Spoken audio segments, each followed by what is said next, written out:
Naitwa Dr. Uwesu Mchepange, ni daktari bingwa wa magonjwa ya ngozi. Kwa muda mfupi sana nitazungumzia kuhusiana na pumu ya ngozi, na hii ni kwa sababu hili ni tatizo ambalo lipo katika jamii na watu wengi wamekuwa wakijiuliza, kuna pumu ya ngozi, ngozi nayo pia ina pumu kumbe?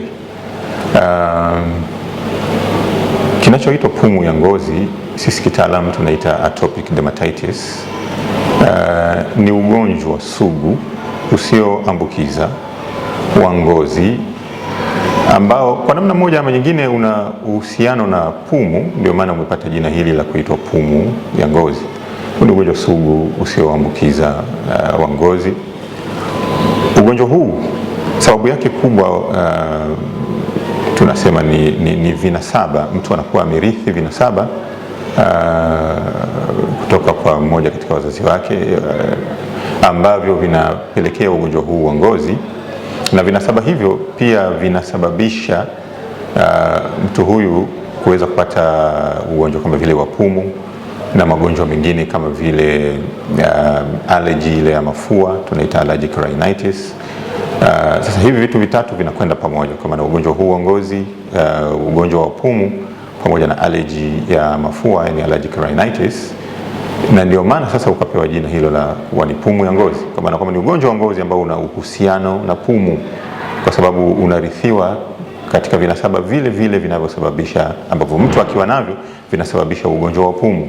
Vinasaba hivyo mtu akiwa navyo vinasababisha pia ugonjwa huo wa allergy ya mafua, lakini vinasaba hivyo mtu akiwa navyo vinasababisha ugonjwa huo wa pumu ya ngozi. Ndio maana umeitwa pumu ya ngozi, kwa sababu yake kubwa kabisa ni vinasaba. Ingawa kuna vitu vingine vichochezi kwenye mazingira yetu vinaweza kuchochea ugonjwa huu. Mazingira ya hali ya hewa yanaweza kuchochea. Baadhi ya watu wakiwa kwenye mazingira ya baridi sana, ugonjwa huu unaweza ukaibuka, au wengine wakiwa katika mazingira ya joto sana pia unaweza ukaibuka ugonjwa huu. Lakini viko vichochezi vingine, vitu vinavyosababisha allergy mbalimbali, tunaita allergens, vinaweza vikachochea ugonjwa huu. Lakini matunzo hafifu ya ngozi ambayo inaweza kusababisha ngozi ikawa kavu, inaweza ikachochea ule ukavu wa ngozi ukachochea tatizo hili. Lakini kimsingi tatizo hili linasababishwa na vinasaba. Kwa hiyo ndio sababu kubwa, na hivyo ndivyo vichochezi vikubwa vya ugonjwa huu wa ngozi unaoitwa pumu ya ngozi. Unatambulikaje ugonjwa huu? Ugonjwa huu unatambuliwa na sisi wataalamu madaktari bingwa wa magonjwa ya ngozi kupitia kumtazama huyu mgonjwa, kuchukua historia yake ya ugonjwa, kumfanyia uchunguzi, tunaita physical examination, na kuangalia maeneo ambayo ugonjwa huu upo na dalili zilizokuwa nazo na kwa muda gani. Mara nyingi ugonjwa huu unaweza ukatokea mtu akiwa na umri mdogo kabisa, akiwa mchanga, kwenye takriban miezi miwili tangu kuzaliwa anaweza kuanza kupata dalili za ugonjwa huu mtu. Lakini mwingine unaweza kumtokea akiwa utotoni pale, miaka miwili mpaka miaka 10 hapa, mara nyingi wengine unawatokea katika hatua hiyo. Lakini kuna ambao ugonjwa huu unawatokea akiwa mtu mzima. Kwa hiyo kuna aina takriban hizo tatu tunasema. Kuna aina ile ya uchanga inaitwa infantile atopic dermatitis, lakini kuna aina ya ugonjwa huu inampata mtu akiwa katika hali ya utoto, tunaita childhood atopic dermatitis, lakini kuna aina ya ugonjwa huu inampata mtu akiwa mtu mzima kabisa, inaitwa adult atopic dermatitis. Mara nyingi mtu anapata akiwa katika hali ya uchanga au katika hali ya utoto, na baadaye inaweza kuendelea kwa kujirudia. Ugonjwa huu una tabia ya kujirudia. Kuanzia mtu anapopata, unaweza ukaacha kidogo kwa muda fulani, dalili zikajirudia tena, baadaye zikaacha tena, zikajirudia tena. Kwa hiyo hii ndiyo tabia ya ugonjwa huu, kujirudia. Lakini mara nyingi mtu anaanza kupata ugonjwa huu akiwa katika hali ya uchanga au katika hali ya utoto. Kwa hiyo ni muhimu kufahamu. Na dalili zake mara nyingi inakuwa ni vipele vyenye muwasho. Muwasho lazima uwepo katika ugonjwa huu. Kwa mtu anakuwa na muwasho, na muwasho huu unakuwa ni mkali, lakini unaambatana vile vile na vipele vya aina tofauti. Mara nyingi vinaweza kuanza vipele vidogo vidogo vyenye maji ndani, vinakuwa vingi, lakini baadaye kunakuwa na ukavu katika ngozi, kutegemeana na hatua ya ugonjwa huu, kama ni hatua ya uchanga au hatua ya utoto au hatua ile ya utu uzima. Hizi ndio dalili zake kuu. Lazima mwasho uwepo katika ugonjwa huu.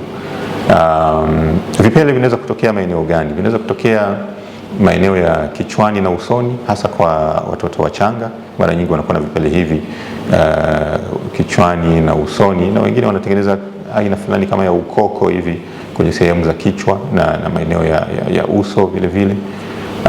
Lakini katika hatua ile ya utoto, tunasema anaweza kupata vipele hivi katika maeneo ya mbele ya viwiko vya mikono au maeneo ya nyuma ya magoti. Hizi ni sehemu ambazo ugonjwa huu unatokea sana, maeneo ya mbele ya viwiko vya mikono, lakini pia maeneo ya nyuma ya magoti. Haya ni maeneo ambayo ugonjwa huu unatokea sana, lakini unaweza ukatokea maeneo mengine mbalimbali. Kwa hiyo hizo ni baadhi ya dalili zake, lakini mwasho lazima uwepo, na ngozi inakuwa kavu mara nyingi kwa watu ambao wana ugonjwa huu wa ngozi. Na mara nyingi unakuta akipaka mafuta, anaweza kupaka mafuta, baada ya muda tu mfupi ngozi inakuwa imeshakauka tena. Sasa unatibiwa vipi ugonjwa huu? Ugonjwa huu, cha kwanza kabisa ambacho tunashauri ni matunzo ya ngozi, kwa maana ya kutunza ile ngozi vizuri, kuhakikisha kwamba inakuwa na moisture, yani maji ya kutosha, kwa kupaka mafuta mara kwa mara. Kila ngozi inapokuwa kavu kidogo, basi tunamshauri huyu mtu anapaka mafuta mara kwa mara, ili kuzuia ile hali ya mwasho, hali ya ukavu wa ngozi, ukavu ambao unaweza kupelekea mwasho zaidi, na huu mzunguko wa mwasho na kujikuna tukawa tumeupunguza kwa namna hiyo, kwa sababu mara nyingi mtu akiwa na hali ya mwasho anajikuna. Akijikuna anapelekea mwasho zaidi, kwa sababu anakuwa ameharibu kidogo, amesababisha majeraha madogo katika ngozi yake, ambayo inaweza kupelekea vitu mbalimbali vinavyosababisha mwasho, allergens, vikapenya kwenda katika ngozi yake vikasababisha mwasho zaidi. Kwa anatengeneza ile duara la mwasho kukuna, mwasho kukuna. Kwa tunashauri atunze ngozi huyu mtu isiwe kavu, ili kupunguza ule mwasho. Hii inasaidia sana katika kupunguza kujirudia kwa dalili za ugonjwa huu wa ngozi, wa pumu ya ngozi. Lakini tunawashauri wale ambao wana dalili hizo, basi waje katika hospitali zetu ambazo zina wataalam, madaktari bingwa wa ngozi, kama hospitali yetu ya rufaa ya Kanda Mbeya, ambapo anaweza akapata huduma mbalimbali, kwa pamoja na kupewa dawa kwa ajili ya kutibu zile dalili alizokuwa nazo.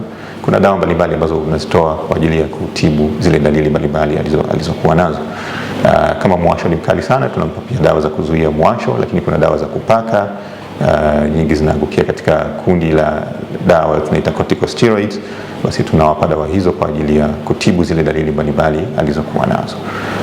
Bahati nzuri sasa hivi wataalamu wapo wa kutosha katika maeneo mbalimbali. Hospitali yetu ya rufaa ya Kanda Mbeya ina madaktari bingwa wa magonjwa ya ngozi, lakini ziko hospitali nyingine pia ambazo zina madaktari bingwa wa magonjwa ya ngozi.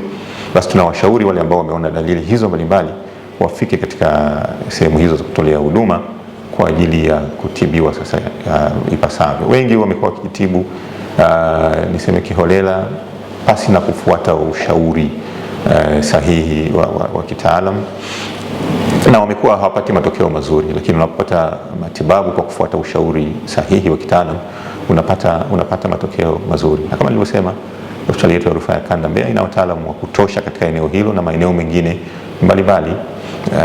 Hospitali yetu ina madaktari bingwa wa kutosha tu, zaidi ya 70, takriban 80 katika maeneo mbalimbali, ikiwa ni pamoja na eneo hilo la magonjwa ya ngozi.